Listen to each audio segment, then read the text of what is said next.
ओम नमः शिवाय। शिव पुराण रुद्र संहिता खंड 5 अध्याय 31 से 35। देवताओं का रुद्र के पास जाकर अपना दुख निवेदन करना, रुद्र द्वारा उन्हें आश्वासन और चित्ररथ को चंद्र शंखचूर्ण के पास भेजना, चित्ररथ के लौटने पर रुद्र का गणों पुत्रों और भद्रकाली सहित युद्ध के लिए प्रस्थान, उधर शंखचूर्ण का सेना सहित पुष्पभद्रा के तट पर पड़ाव डालना तथा दानवराज के दूत और शिव की बातचीत।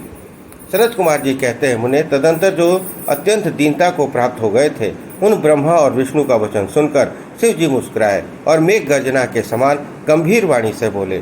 शिव जी ने कहा, हे हरे, हे ब्रह्मन, तुम लोग शंखचूर्ण द्वारा उत्पन्न हुए भय को प्राप्त हुए हो। मैं शंखचूर्ण का सारा वृत्तांत यथार्थ रूप से जानता हूँ। वह पूर्व जन्म में एक गोप था जो ऐश्वर्यशाली महान श्री कृष्ण के सुदामा राधा जी के शाप से शंखचूर्ण नामक दानवराज होकर उत्पन्न हुआ था। वह परम धर्मज्ञ और देवताओं से द्रोह करने वाला है।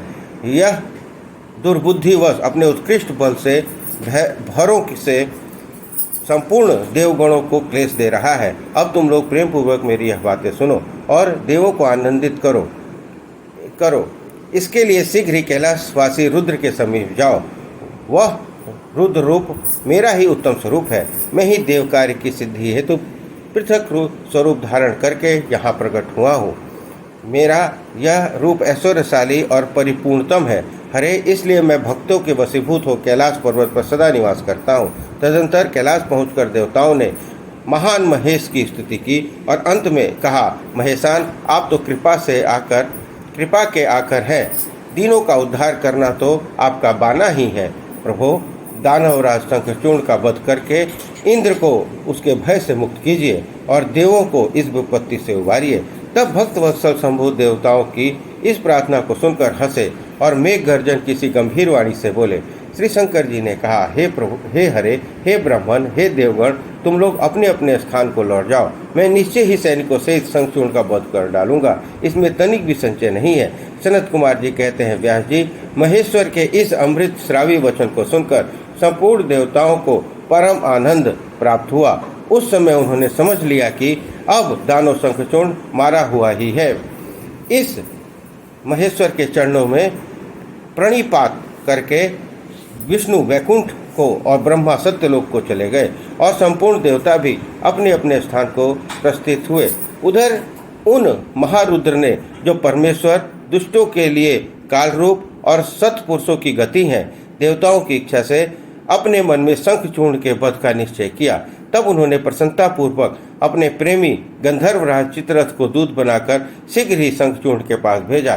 चित्ररथ ने वहां जाकर शंखचूर्ण को खूब समझाकर कहा, परंतु उसने बिना युद्ध किए देवताओं को राज्य लौटाना स्वीकार नहीं किया और कहा, मैंने ऐसा दृढ़ निश्चय कर लिया है कि महेश्वर के साथ युद्ध किए बिना न तो मैं राज्य ही वापस दूंगा, न ही अधिकारों को ही लौटाऊंगा। तू कल्याणकर्ता रुद्र के पास लौट जा और मेरी कही हुई बात यथार्थ रूप से उन्हें कह दे।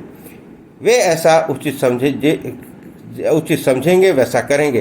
तू व्यर्थ ही बकवाद मत कर। सनत कुमार जी कहते हैं, मुनि श्रेष्ठ, यूं कहे जाने पर वह शिवदूत पुष्पदंत चित्ररथ अपने स्वामी महेश्वर के पास लौट गया और उसने सारी बातें ठीक ठीक कह दी। तब उस दूत के वचनों को सुनकर देवताओं के स्वामी भगवान शंकर को क्रोध आ गया।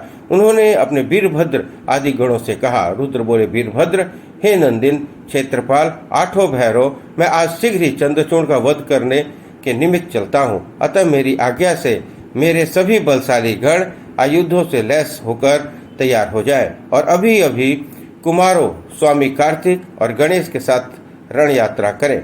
भद्रकाली भी अपनी सेना के साथ युद्ध के लिए प्रस्थान करे।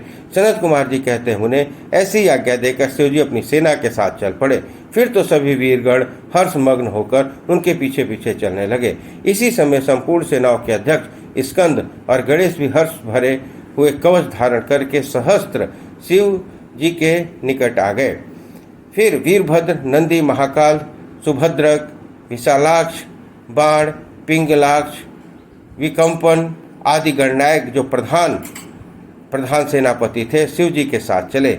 उनके गणों की संख्या करोड़ों करोड़ों थी। आठों भैरव, एकादश भयंकर रूप, आठों वसु, इंद्र, 12 आदित्य, अग्नि, चंद्रमा, विश्वकर्मा, दोनों अश्विनी, कुबेर, यम, नित्रिति, वायु, वरुण, बुध, मंगल तथा अन्यान्य ग्रह, पराक्रमी कामदेव, उग्रदंड, कोरट और तथा कोटप आदि ने भी शीघ्र ही महेश्वर का अनुगमन किया। स्वयं महेश्वरी देवी भद्रकाली भी 100 भुजाओं के साथ धारण करके शिव जी के साथ चली। वे उत्तमोत्तम रत्नों से बने हुए विमान पर आरूढ़ थी। उनके शरीर पर कुमार नलकुबर लाल वस्त्र शोभा पा रहे थे। वे हर्षमग्न होकर हंसती नाचती और उत्तम स्वर से गान करती हुई अपने भक्तों को अभय तथा शत्रुओं का भय प्रदान करती रहीं। उनकी ये एक योजन लंबी भीषणाकार जीभ लपलपा रही थी। वे अपने हाथों में शंख, चक्र, गदा, पद्म, ढाल, तलवार, धनुष, बाण, 1 योजन विस्तार वाला गहरा गोलाकार खप्पर, गगनचुंबी त्रिशूल, 1 योजन लंबी शक्ति, मुद्दर, मुसल, वज्र, खड़ग, तीखा फलक, वैष्णवास्त्र, वरुणास्त्र, व्यायास्त्र, नागपाश, नारायणास्त्र, गंधर्वास्त्र, ब्रह्मास्त्र, गणुरास्त्र और सभी प्रकार के अस्त्र धारण किए हुए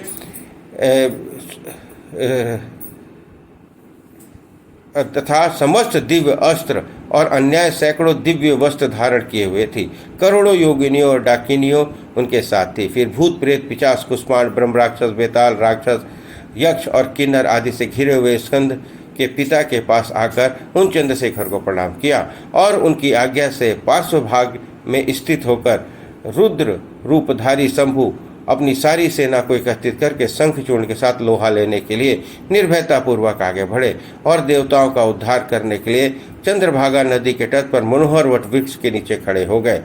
व्यास जी उधर जब शिवदूत चला गया तब प्रतापी शंखचूर्ण ने महल के भीतर जाकर तुलसी से यह सारी बात का सुनाई।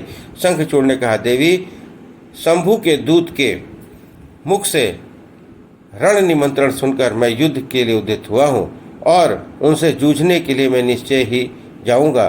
तुम इसके लिए मुझे आज्ञा दो। यूँ कहकर उस ज्ञानी ने अपनी प्रिया को नाना प्रकार से समझाया। फिर ब्रह्म मुहूर्त में उठकर प्रातः कृत समाप्त किया और पहले नित्यक्रम पूजा करके बहुत सा दान दिया। तत्पश्चात अपने पुत्र को संपूर्ण दानों के राज पर अभिषेक करके उसे अपनी भार्या, राज्य और सारी संपत्ति समर्पित की। पुनः जब अपनी प्रिया तुलसी रोती हुई उसकी रण यात्रा का निषेध करने लगी तब राजा शंखचूर्ण ने नाना प्रकार की कथाएं कहकर उसे ढांढस बधाया।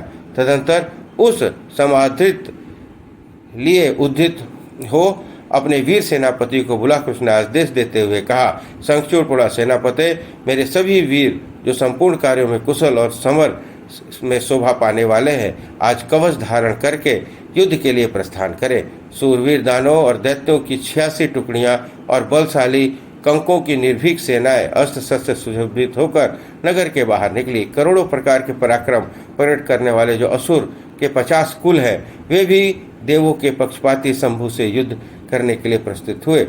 मेरी आज्ञा से धौमरों के 100 कुल के भी कवच से विभूषित हो शंभु के साथ लोहा लेने के लिए शीघ्र ही निकले। कालकेयों, मौर्यों, दोहार्दों तथा कालकों को भी मेरी यह आज्ञा सुना दो कि वे रुद्र के साथ संग्राम करने के लिए रण सामग्री से सुशोभित हो जाएं। सनत कुमार जी कहते हैं, मुने सेनापति को यूँ आदेश देकर असुरों के राजा महाबली दानवेंद्र शंखचूर्ण सहस्त्रों प्रकार की बहुत बड़ी सेना से घिरा हुआ नगर से बाहर निकला। उसका सेनापति भी युद्ध शस्त्र में निपुण महारथी, महान सूरवीर और रणभूमि में रथियों में अग्रगण्य था। इस प्रकार युद्ध स्थल में वीरों को भयभीत कर देने वाला वह दानवराज 3 लाख अक्षौहिणी सेनाओं पर शासन करता हुआ शिविर से बाहर निकला और उत्तमोत्तम रत्न द्वारा निर्मित विमान पर आरूढ़ हो गुर्जरों को आगे करके युद्ध के लिए चल पड़ा। आगे बढ़ने पर वह पुष्पभद्रा नदी के तट पर सिद्धाश्रम में जा पहुंचा, जहां एक मनोहर वटवृक्ष विराजमान था। वह सिद्ध क्षेत्र सिद्धों के नाम से प्रदान किया गया था। पुरुक्षेत्र भारत में यह कपिल का तप स्थान कहलाता है। वह भूभाग पश्चिम समुद्र से पूर्व, मलय पर्वत के पश्चिम, श्रीशैल के उत्तर और गंधमाद के दक्षिण था। उसकी चौड़ाई 5 योजन और लंबाई 500 योजन थी। भारत के उस भाग में उत्तम पुण्य प्रदान करने वाली शुद्ध स्फटिक के समान स्वच्छ जल से परिपूर्ण पुष्पभद्र सरस्वती नाम की 2 रमणीय नदियां बहती हैं। सदा सौभाग्य से संयुक्त रहने वाली लवण सागर की प्रिया भार्या पुष्पभद्रा सरस्वती के साथ हिमालय से निकली है और गोमंत पर्वत को बाएं करके पश्चिम समुद्र में जा मिली है। वहां पहुंचकर शंखचूड़ ने शिव जी की सेना को देखा। उसने पहले शिव जी के पास एक दानवेश्वर को दूत बनाकर भेजा। उसने शिव जी को युद्ध न करने के लिए कहा और शिव जी ने उन देवताओं का राज्य लौटा देने की बात कही। अंत में महेश्वर ने कहा, दूत, हम किसी का पक्ष नहीं लेते, क्योंकि हम तो कभी स्वतंत्र रहते ही नहीं, सदा भक्तों के अधीन रहते हैं। इनकी इच्छा से उन्हीं का कार्य करते हैं। देखो, पूर्व काल में ब्रह्मा जी की प्रार्थना से पहल प्रलय समुद्र में श्रीहरि और दैत्य श्रेष्ठ मधु कैटव का भी युद्ध हुआ था, परंतु पुनः भक्तों के हितकारी वही श्री विष्णु देवता की प्रार्थना करने पर प्रहलाद के कारण हिरण्यकश्यपु का वध किया गया था। तुमने यह भी सुना होगा कि पहले जो मैंने त्रिपुरा के साथ युद्ध करके उन्हें भस्म कर डाला था, वह भी देवी की प्रार्थना पर ही हुआ था। पूर्व काल में सर्वेश्वरी जगत जननी का जो शुंभ आदि के साथ युद्ध हुआ था, और वह भी देवताओं के प्रार्थना करने पर घटित हुआ था। वे भी सभी गणराज देवगण आज थे। देवताओं और श्रीहरि के साथ मेरी शरण में आए थे। दूत, इस प्रकार ब्रह्मा विष्णु और देवगणों की प्रार्थना से वशीभूत हो देवों का अधीश्वर होने के कारण मैं भी युद्ध के लिए आया हूँ। तुम महात्मा श्री कृष्ण के श्रेष्ठ पार्षद हो। अब तक तो जो दैत्य मारे गए हैं, उनमें से कोई भी तुम्हारी समानता नहीं कर सकता। इसलिए राजन, देव कार्य की सिद्धि के लिए तुम्हारे साथ युद्ध करने में मुझे कौन सी बड़ी लज्जा होगी, अर्थात कुछ नहीं, क्योंकि मैं ईश्वर हूँ और देवताओं ने मुझे विनयपूर्वक भेजा है। अतः जाओ और शंखचूर्ण से मेरी बात कहो। वह ऐसा उचित समझेगा वैसा करेगा। मुझे तो देवताओं का कार्य करना ही है। यूं समझकर कल्याणकर्ता महेश्वर चुप हो गए। तब शंखचूर्ण का वह दूत उठा और शंखचूर्ण के पास चल दिया। इस प्रकार अध्याय शिव पुराण रुद्र संहिता खंड 5 अध्याय 31 से 35 संपन्न हुआ। बोलिए हर हर महादेव।